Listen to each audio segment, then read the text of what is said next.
Bonjour à tous, j'espère que vous allez excellemment bien et c'est l'heure du débrief numéro 1 de ce Tour de France de l'étape numéro 1. Et oui, avec l'étape qui partait de Bruxelles pour aller à Bruxelles, 194,5 km, on avait le mur de Grammont, le Bosberg à franchir, mais c'était dans la première moitié d'étape et puis ensuite il y avait un secteur pavé. Donc on a eu une échappée assez vite. La première attaque est allée au bout, hein. La première attaque qui nous a donné la première échappée, l'échappée matinale. On avait dans cette échappée Zandro Meurice du côté de Wanty Groupe Gobert, Nathanael Beram, le champion d'Érythrée du côté de la Cofidis, qui était passé à une époque chez Europcar, Wurtz également qui était présent, et donc du côté de Katusha, et Van Avermaet, le champion olympique, le flamand, qui avait décidé de partir dans cette échappée, le leader un petit peu de la CCC. C'est lui qui a pris les points sur le mur de Grammont. Il a ensuite relâché son effort. Je crois qu'ensuite c'est Zandro Meurice qui a pris les points en haut du Bosberg. Van Avermaet prend le maillot à poids, à égalité de points avec Zandro Meurice, mais il est passé en tête d'une côte de 3e catégorie, donc il prend le maillot à poids. Ensuite, cette échappée a essayé de prendre de l'avance, mais elle n'a jamais eu une avance conséquente. Et puis ensuite, vers 100 km, un peu moins de 100 km de l'arrivée, la Bora a commencé à rouler très très fort à l'approche du secteur pavé. Elle a morcelé le peloton en plusieurs morceaux. On s'est retrouvé avec un Elia Viviani lâché, un Alexander Christophe, Martin également était lâché du côté de UAE. Et puis ensuite tout est revenu, tous les coureurs sont re-rentrés, le sprint intermédiaire Sagan l'a remporté, c'était à peu près 70 bornes de l'arrivée. À 60 bornes de l'arrivée, Stéphane Rossetto a décidé de relancer l'étape en attaquant le coureur de la Cofidis. Et puis après dans le final on a eu quelques chutes. Première étape, c'est assez normal qu'on ait quelques chutes, avec une chute de Fulsang assez spectaculaire pour le leader d'Astana. Et dans le final, chute de Groenewegen, mais c'est quand même un Néerlandais qui a le maillot jaune ce soir. Un coéquipier en plus de la Jumbo-Visma de Dylan Groenewegen, c'est son poisson pilote Mike Tennyson qui s'est imposé devant Peter Sagan et Caleb Ewan. Voilà le triplé de cette première étape. Donc animé quand même pour une première étape, et puis surtout ça roulait très très fort parce qu'on est arrivé à l'horaire le plus rapide de la journée, donc ça a quand même fait pas mal d'efforts. Et tout de suite on passe au Français du jour. Le Français du jour, Stéphane Rossetto, 32 ans Stéphane Rossetto, premier Tour de France, c'est assez étonnant, mais il est un petit peu comme Johan Fredo qui avait fait son premier Tour de France assez tardivement. Le Français Stéphane Rossetto qu'on avait vu en échappée sur Liège-Bastogne, c'est un coureur qu'on avait déjà vu également sur la Vuelta, je crois, il y a quelques années, qui a décidé d'aller sur le Tour de France. Il est sur le Tour de France malgré une grosse blessure cette saison, il n'a pas une saison facile, peu de jours de course, 23 jours simplement de course. Mais Stéphane Rossetto qui a décidé de se faire plaisir. Après la première échappée du jour qui a été reprise, on a eu quelques kilomètres de flottement après le sprint intermédiaire où c'est pas passé grand chose. Puis il s'est dit tiens, pourquoi j'irais pas tenter une échappée, surtout qu'à 60 bornes de l'arrivée la débauche d'énergie serait pas très importante, qu'elle peut aller au bout sur un malentendu. Donc il a tenté de sortir, Stéphane Rossetto, de se faire plaisir, de décrasser un petit peu les jambes également, ça permet de se mettre en route. Et voilà, il a pris l'échappée seul. Il a roulé un bon moment tout seul avant de se faire reprendre à 6-7 km de l'arrivée dans les faubourgs de Bruxelles. Mais voilà, bonne étape de Stéphane Rossetto qui a décidé de se faire plaisir. C'était une échappée publicitaire, certains le diront oui. C'était surtout un moyen de relancer la course parce qu'il n'était pas obligé de le faire. Sinon, on aurait eu 70 derniers kilomètres à un rythme de sénateur.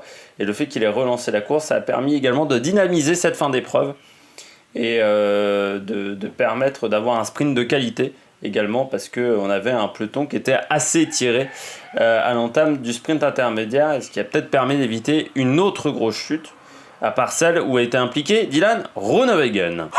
Attaque de Marlou. Les top coureurs du jour, on commence avec Mike Tennyson. Bah oui, la belle surprise, le poisson pilote qui devient leader d'un jour. Mike Tennyson, alors normalement il devait lancer le sprint pour Dylan Groenewegen, mais Dylan Groenewegen a été pris dans une chute à 2 km à peu près de l'arrivée. Il était assez mal placé, Groenewegen, de toute façon, il n'aurait pas pu jouer le sprint à la régulière. Et du côté de la Jumbo-Visma, les informations sont arrivées assez vite. Parce que voilà, il a décidé de se replacer dans le dernier kilomètre. Il était bien placé, mais il se replace à 700-800 mètres tout seul. Ce qui montre qu'il est en très bonne condition physique, le coureur néerlandais. Et il a réussi à faire un très bon sprint. Et il passe Peter Sagan sur la ligne, qui avait pourtant lancé le sprint un peu plus tôt. Mais voilà, belle surprise, Mike Tennyson. C'était la grosse pièce, alors plus qu'une grosse pièce aujourd'hui, pour le coureur néerlandais. Mais voilà, bonne journée pour la Jumbo au final, malgré la chute de son leader Groenewegen. Deuxième coureur en forme aujourd'hui, Peter Sagan. Deuxième aujourd'hui dans le match. Alors, il lui a pas manqué grand chose, peut-être pas si bien emmené que ça, Peter Sagan, dans le dernier kilomètre. Il manquait peut-être un petit peu de monde. Mais bien dans le match, en tête du maillot vert, parce qu'en plus il remporte le sprint intermédiaire, donc ça lui permet de faire quasiment le maximum de points. Donc il prend déjà une petite avance au niveau du maillot vert sur ses adversaires directs comme Caleb Ewan, Colbrelli ou encore Viviani. Donc voilà, bonne nouvelle pour Sagan, qui a fait le sprint comme il fallait, mais il en manquait peut-être un peu. Je pense que par contre lundi, ça sera du côté d'Épernay l'adversaire numéro 1, le favori numéro 1 sur cette étape. Dernier top coureur, Giacomo Nizzolo, le coureur italien. Belle 4e place pour Nizzolo, le coureur de la Dimension Data, qui avait eu un Giro difficile. C'est pour ça que moi, quand je vous ai fait la présentation des coureurs pour le sprint, j'avais mis plutôt que Boisson-Hagen plutôt que Nizzolo, parce que pour moi Nizzolo sortait d'un Giro décevant, où il avait eu lors des premières étapes pas mal de pépins mécaniques, de chutes mal emmenées. Puis sur la fin du Giro, il avait du mal à faire des bons sprints, et à la fin c'était Ryan Gibbons même qui était le leader de l'équipe, et c'était plus Nizzolo. Donc là, on lui a refait confiance sur cette étape, c'était pas Boisson-Hagen le leader. C'est dommage, il se fait un peu enfermer dans les 500 derniers mètres, parce que sinon il aurait pu, je pense, monter sur le podium, voire faire mieux. Giacomo Nizzolo, il se fait un peu enfermer par Tennyson par exemple, et donc il part avec un petit temps de retard, et il se retrouve en deuxième rideau dans ce sprint. Derrière Sagan, Ewan et Tennyson, il se retrouve le vainqueur du deuxième rideau, mais voilà, en deuxième rideau, donc dommage pour Giacomo Nizzolo. Les bonnets d'âne sur cette étape. On commence avec Elia Viviani, 9ème. C'est dommage pour Viviani, le train est en place, ça c'est clair et net. Le train, on l'a vu avec un gros travail toute la journée, puis un gros travail surtout dans les 5 derniers kilomètres du côté de la Deceuninck Quick-Step. Mais voilà, au final, 9ème, c'est pas un bon résultat. Ce qui est vraiment étonnant, c'est qu'il ne suit pas son train. Comme sur le Giro, il a fait la même erreur que sur le Giro. Il n'a pas suivi son poisson pilote, Richetze, comme s'il n'avait pas confiance dans son poisson pilote. C'est étonnant quand on est un sprinter de ne pas suivre son poisson pilote. Alors il y avait Kittel qui parfois faisait ça, mais parce qu'il avait la capacité de se débrouiller seul. Viviani, ça m'a pas l'air d'être le cas. Il n'a pas l'air d'être dans une forme olympique non plus.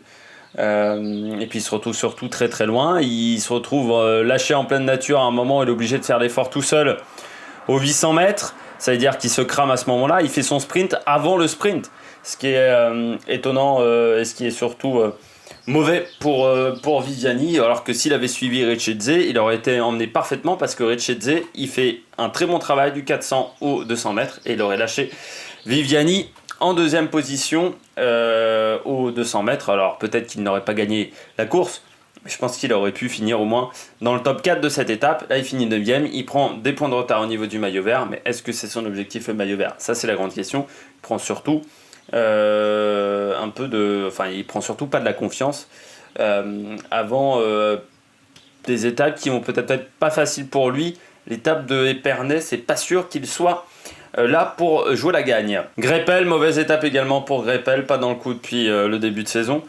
18ème, je vais pas faire long sur Greipel, pas bien emmené, de toute façon on n'a pas vu les Arkea à Samsic devant, et voilà, ça peut pas le faire pour le coureur allemand. Et puis on finit avec un leader, Jakob Fuglsang qui a chuté, chute assez importante quand même, avec l'arcade pété, Voilà, l'arcade endommagée par les lunettes. Et puis surtout, il avait l'air d'avoir des petites douleurs au niveau du genou. Je trouve qu'il a mis beaucoup de temps avant de revenir dans le peloton. On a dû mettre 4 hommes pour l'aider. Des douleurs au niveau du genou. Des fois, selon Thierry Adam, il a dû détendre sa jambe droite. Voilà, Jakob Fuglsang, c'est dommage, pas très bien placé en plus, hein, la chute, c'est pas passé dans les premières positions. Il était avec Caruso, et puis il a eu un pépin technique également dans la journée, donc ça n'a pas été une journée de tout repos pour Fuglsang. Puis on verra s'il est capable de faire un bon chrono demain, parce qu'avec la chute qu'il a connue, peut-être qu'il aura du mal à suivre les roues, et ça veut dire du temps de perdu demain, alors qu'il aurait pu être à 30 secondes demain soir. Donc voilà, ça va peut-être être une mauvaise journée pour Fuglsang demain, peut-être avec de grosses courbatures. Eh bien nous, on se retrouve demain matin pour faire l'analyse de l'étape 3, ça sera à 8h. Et puis on se retrouve surtout vers 21h30, enfin à peu près à la même heure qu'aujourd'hui, pour faire le débrief de ce contre-la-montre par équipe. Et puis il y aura la Coupe du Monde féminine avec la petite finale et la finale également sur la chaîne. Allez, ciao ciao sur l'Amérique Production.